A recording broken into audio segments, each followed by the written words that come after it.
नवी मुंबई जिल्हा काँग्रेसची पत्रकार परिषद संपन्न। अरविंद नाईक यांनी अध्यक्षपदाची स्वीकारली जबाबदारी।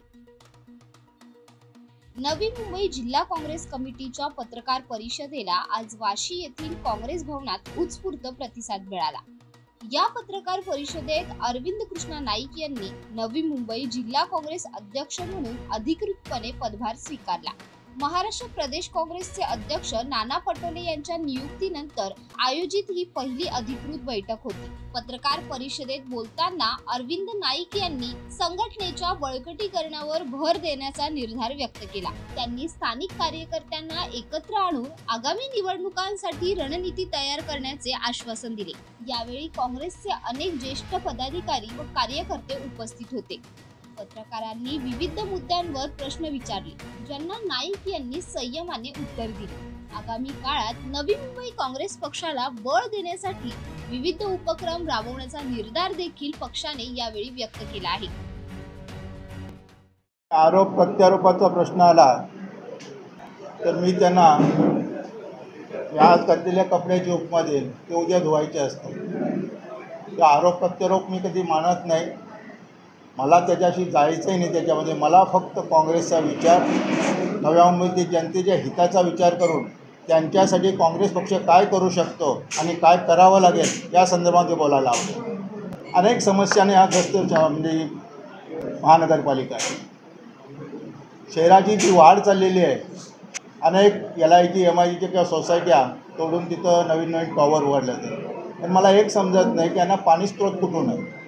आजच आम्हाला आमचं स्वतःचं धरण असताना पाण्याचं नियमन करावं लागत आहे। एवढे मोठे टॉवर झाले, तिथं 170 घरं होती, तिथं 500 घरं झाली, यांच्यात पाण्याचा आणि सिवरेजचा प्रश्न कुठंच होणार। या संदर्भामध्ये नियोजन करण्यासाठी काँग्रेस पक्ष निश्चितपणानं योग्य भूमिका घेणार आहे। वेळ पडल्यास यासाठी रस्त्यावर उतरणार आहे। दुसरी गोष्ट अशी की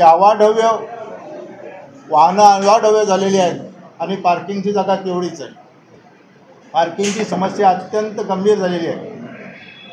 अक्षरशः वाहनांची निर्मिती आणि वाहनांची संख्या बघताना नव्या मुंबईकडं पार्किंगसाठी कोणतीही उपाययोजना नाही। हा प्रशासनानं केलेला अक्षम्य गुन्हा आहे असं मी समजेल, कारण त्यांच्या नियोजनामध्ये शहराच्या भविष्यासाठी ही इमारत या शहरामध्ये इतकी वाहनं होतील याची कल्पना करू शकत नसेल तर इंजिनिअरिंग किंवा प्लॅनिंग डिपार्टमेंट करते काय? या संदर्भात सुद्धा आम्ही रस्त्यावर उतरणार। दुसरी गोष्ट अशी की प्रकल्पग्रस्तांनी त्यांच्या जमिनीवर नैसर्गिक कुटुंब वाढीनुसार जी घरं बांधलेली आहेत त्यांच्या स्वतःच्या जमिनीवर अनेक GR निघाले, हे निघाले, ते अजूनपर्यंत नियमित होत नाहीत। जमिनी फ्री होल्ड होत नाहीत याची तुम्हाला कल्पना आहे। इथं SRA योजना राबवतात, फक्त ती कशासाठी राबवली जाते याचं तुम्हाला माहिती आहे। तुम्ही राबवायची की मी राबवायची, याच्यामध्ये मूळ जो स्थानिक आहे, झोपडपट्टी 30 ते 40 हजार झोपडवस्ती आहेत, त्यांना एकालाही अजून फोटो पास मिळालेला नाही। नुसता फोटो सर्वेचा दिखावा करतात, अजूनही त्याची कार्यवाही काही नाही आहे। म्हणजे फक्त हवेतले इमले बांधून गरिबांचं किंवा झोपडपट्टीच्या नागरिकांना मानसिक त्रास देण्याचं किंवा स्वप्न दाखवण्याचं काम करतात। हे खोटं स्वप्न आहे, हे आम्ही लोकांच्या निदर्शनास आणून देणार आहोत की हे स्वप्न खोटं दाखवलं जाईल। म्हणजे प्रत्यक्षात जर उतरायचं असेल तर काँग्रेस पक्षाशिवाय तुम्हाला उपाय नाही, हेही त्यांना आम्ही ठणकावून सांगणार आहोत।